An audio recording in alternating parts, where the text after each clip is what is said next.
Okay, I'm now in for my full card prediction for Jai Opetaia versus Cinkara going down this weekend. Jai Opetaia back in action. Not a bad Australian card that we've actually got here, to be honest. It's actually a solid card, in my opinion. Not bad at all. We're starting off with Jason Maloney versus Herlan Gomez. Um, I believe that Jason Maloney will win this fight via unanimous decision.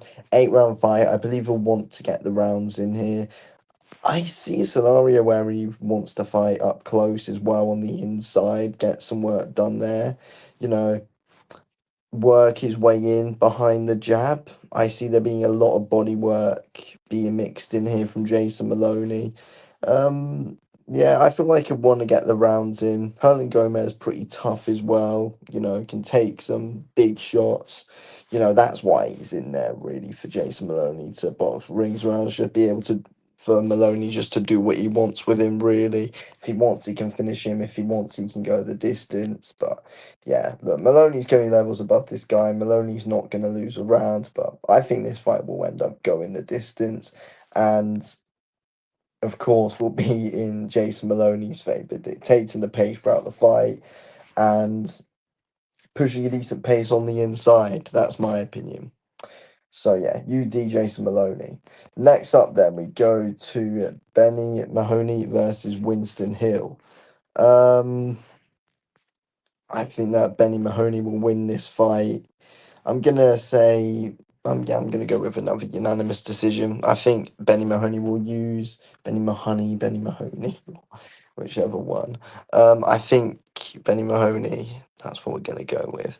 I think we'll use a lot of straight shots here. That's what he likes. Really likes, playing it, say behind the jab, throw some real nice straight shots and is really active with them as well. He's got a very nice 1-2, very accurate 1-2.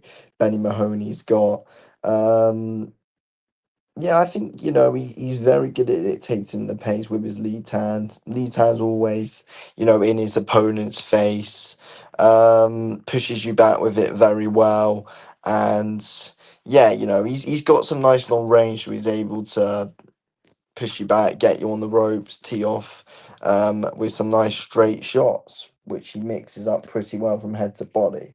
Yeah, I think Benny Mahoney will win this fight via decision. I think Hill will be able to give him rounds here and will come back off the ropes, with the odd explosive moments, but I doubt anything's really going to phase Benny Mahoney whatsoever. But yeah, Benny Mahoney will win every round here, win a unanimous decision. Next up, then, Teremona Jr. versus German Montes.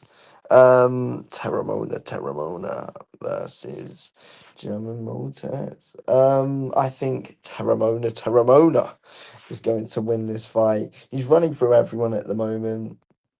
Again, this isn't. It's just the same old test as normal, really, isn't it? For Teremona. Same old, same old. He's going to win in 2 rounds, going to blast this guy out of there. Yeah, Montes, he's lost like 5 times and been KO'd, I think 2 or 3 times. Most defeats, it's like, it's just another easy guy for Teremona to run through, in my opinion. I think it's going to be easy for him. He needs a test. He needs tests in 2026. I hope this is his last kind of fight like this, to be honest. There needs to be more tests. There needs to be someone who can come at him and chin check him.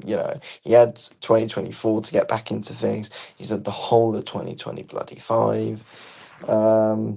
He needs a 2026 where he's in there with a guy with a heartbeat, because we're not getting anything there. We're not learning anything about him, and we're not going to learn about anything about him here. Okay, then. This is probably my favourite fight on the card, Jake Wyllie versus Paul Fleming. Um, I think Jake Wylie's going to win. Um, I'm going to say Wyllie wins a competitive decision. That's what I'm going to say. Yeah, look, Wylie's very dangerous offensively. I think his footwork's very underrated as well. Very unique and awkward footwork that Jake Wylie's got, to be honest. It's pretty good to watch. Um, yeah, he's had a very good year. Very good year. You know, Cambosis fight, Dib fight, now this fight. It's a very perfect year for him. Fleming's been inactive since his loss to Charlie Suarez. Um, but to be honest, it probably has been good for him to have a year out. He's not a bad opponent for Jake Wyllie whatsoever, but I expect Wyllie to be able to push a pace, which Paul Fleming's going to struggle with. I think Wylie's very good at being able to keep up a good pace. He's always in your face, always in your face. But again, he has got good footwork, which I think is pretty underrated, though, in my opinion, Jake Wyllie. But I expect him to win. I think Paul Fleming will probably be forced into a fight as well by Jake Wyllie here.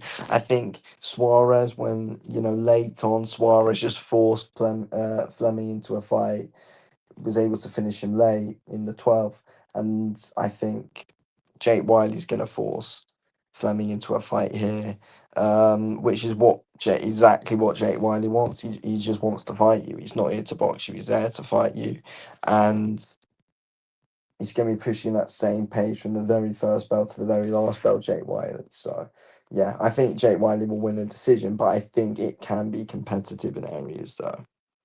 Okay, then. Next up, Max McIntyre versus Jed Morris. Max McIntyre will win this fight. The guy basically is a light heavyweight. Basically he's a light heavyweight. He's very tall, very got quite a big build for the super middleweight division. I believe, yeah, 8 wins, 7 knockouts that Max McIntyre's got. He hits hard. He hits hard, very good at managing the distance, whips in some nice long hooks. Again, I think in ways you could say he's similar to Benny Mahoney, similar kind of style. Both guys like the straight shots. I think Max McIntyre is smarter than Benny Mahoney, though. I do, yeah, I rate Max McIntyre quite a bit, to be fair. He is good. He's got a good jab. He's got a good backhand. Constant movement. He's pretty awkward, to be honest. Moves his head a lot.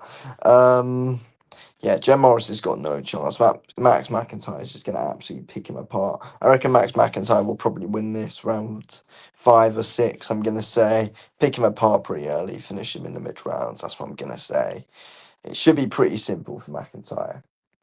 Anyway, then we get to our main event: Jai Opetaia versus Cinkara, WWE wrestler, the Luchador.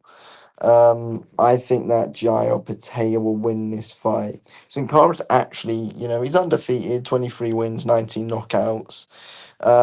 He's about 45 years old, though.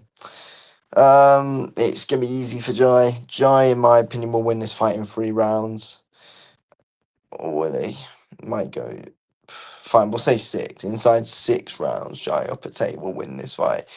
Sin Cara's European, can be tough. He's got quick hands, Sin Cara. He's got quick hands, but I think he's pretty messy, to be honest. But again, he is quick, so, he's messy. You never know. We could catch Jai Opetaia with, some real unpredictable, messy, quick shots. It's not going to happen, is it? Opetaia's going to be able to pass this guy out in 6. Yeah, Opetaia will feel him out early on. Cinkara will be able to take a few big ones, but eventually will just get broken down. He's 45 years old. Well, 42, I don't know. He's old, he's 40. He's 40 to be precise. But yeah, I don't really like the fight. I've said many times I don't really like the fight, but I don't. Yeah, I'll table win easily, and then we need to see move up to heavyweight after this win. It's not really a fight to break down here, if I'm being honest. But yeah, anyway, they were my predictions. Thank you for watching.